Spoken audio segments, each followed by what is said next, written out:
Welcome to the 6 o'clock news on SBYnews.com. This is our special edition where we're interviewing the different candidates through the state of Maryland and local municipalities.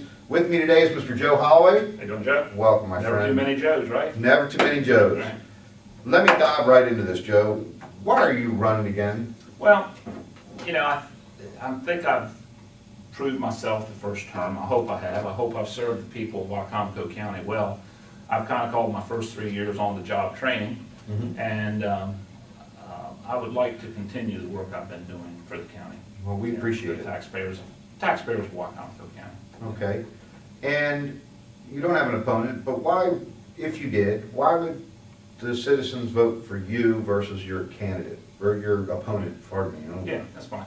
Well, like I said in my first answer, you know, I've tried to make the right decisions for the citizens of Wycomico County. And you know, we're facing a lot of issues. The county council has two major functions, one of them being budgetary, of course, and the other one being legislative. And we've had, getting to the budgetary situation first, you know, we've got budget crisis on our hands. We need to tighten our belts, you know, like every family in Wycomico County done. You know, I've always had two quotes that I favor. You know, one is you can't tax yourself into prosperity. You can't do that. The best way to control how much the government spends is you control how much you give it. You know, so I find that to be two major things. The legislative thing is very important. You know, we've had a number of laws. I won't go into them because of the time restriction, but we've had a number of laws come in front of us that the county council has dissected and kicked back because they were too restrictive. We've got to be able to meet that balance between what's good for the citizens and what impedes on them. So. Okay. During the last 4 years, County Executive Rick Pollitt has repeatedly called for an end to the revenue cap. Do you favor a repeal of the revenue cap? If not, how do you propose to continue providing services such as public education and public safety? Well, let me correct you, it's not been 4 years because we haven't heard anything about the revenue cap for the past 6 or 8 months because it's an election year. But I'm sure if Mr. Pollitt gets elected, we'll start hearing about the revenue cap again. You know, the revenue cap was voted on, I think, in 2002. I think it was, or one, and it was enacted. And you know, it does put restraints on how much the government can spend, just like my quote a few minutes ago. And that was the citizens' intention. You know, they didn't trust government at the time. So I support having a revenue cap. It makes, hey, it would be a lot easier for everybody in the business if you just went out and said, hey, we're going to raise taxes, you know, and we can't do that. You can't do that, you know, so we've got to be responsible. And that responsibility comes back to being physically responsible on how we spend our money. So that's my feelings on the revenue cap. I support the revenue cap. Good. Several members of the current council, along with the county executive, support stripping our county farmers of their property rights by taking away their ability to develop their land. Do you support this? If so, how do you plan to compensate farmers for their lost property rights? Well, first of all, I don't support downzoning, and that's what it was called. You're taking people's property rights away from them, you know, mainly from landowners and farmers in Wycomico County. That's their 401k. You know, that's their retirement. They've not had the benefits, a lot of them, for working for large corporations. You know, they've chosen that lifestyle. We can't, you know, we can't downzone somebody's property and tell them something they've been counting on suddenly is gone. Very little land in Wycomico County is still available to be developed. And we're not talking about just farmland, we're talking about farmland and woodland. There's a lot of land been set aside.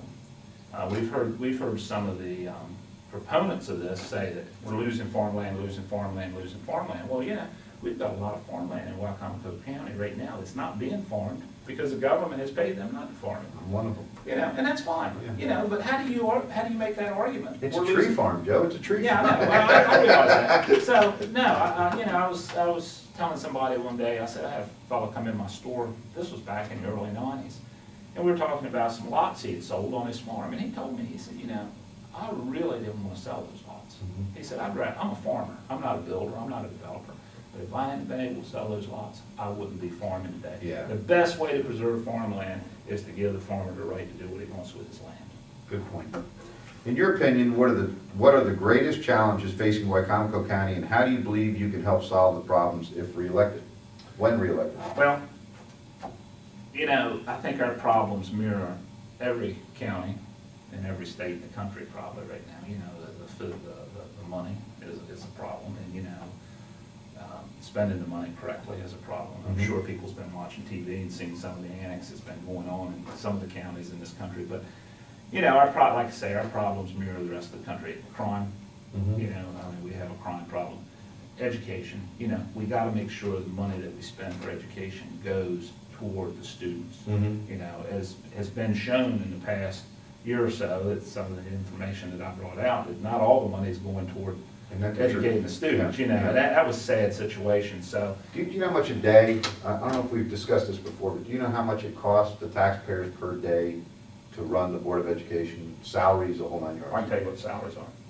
What? About $100,000 a day. It's, to run the Board of Education is $500,000 a day. That's right, that's right. It was a Half county, a the county was $100,000 a day. Yeah, it was $500,000. $500,000 a Yeah, day. yeah, that's right, yeah. It was a county, that's right. The county was $100,000 a day. Isn't that something? Just our county side, yeah. Wow. Oh, yeah, it's unbelievable, yeah. It's a lot of money. And, you know, it's a big organization. They got 3,000 plus employees over there. So, anyway. How does it feel in your position, because you're one of the few candidates, like Mike Lewis, that has nobody running against him? It says a lot, speaks volumes. No, I hope it does, you know. Not everybody voted for me the last election. I mean, I understand that. I mean, but I hope I've served everybody in my district and the county well. I hope I have. I don't know what it says exactly. I would hope it says people have confidence in me, and then maybe it says it's not too good of a job, nobody wants it. Maybe that would be part of it, you know. There's no real reward. No, you know, there's no real reward to it. But, you know, I've been happy with the response I've got from my citizens. I really have. You know, I have people call me with their problems. I try to help them. Can't help them all the time. Sometimes it's not things that the council does, but I tried to do what I could do for the citizens. And one final question. Would you ever consider running for county executive? I know it was a thought this term. I'd personally like to know if you'd consider it. I was asked by numerous people if I would.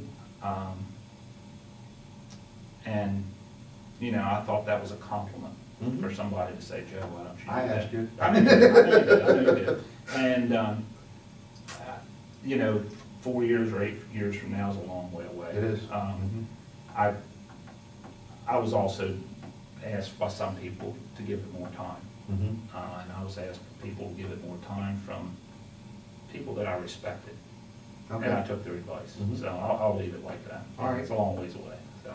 Well, Joe, thank you so much for coming in, Appreciate it. and we appreciate your time and your hard work on council and pulling out all these interesting things that come up all the That's time. Joe Holloway. I'm in the book. If anybody has an issue, give me a call. Appreciate it. Folks, we appreciate your support. Thanks for coming again tonight, and we'll see you tomorrow night. Take care.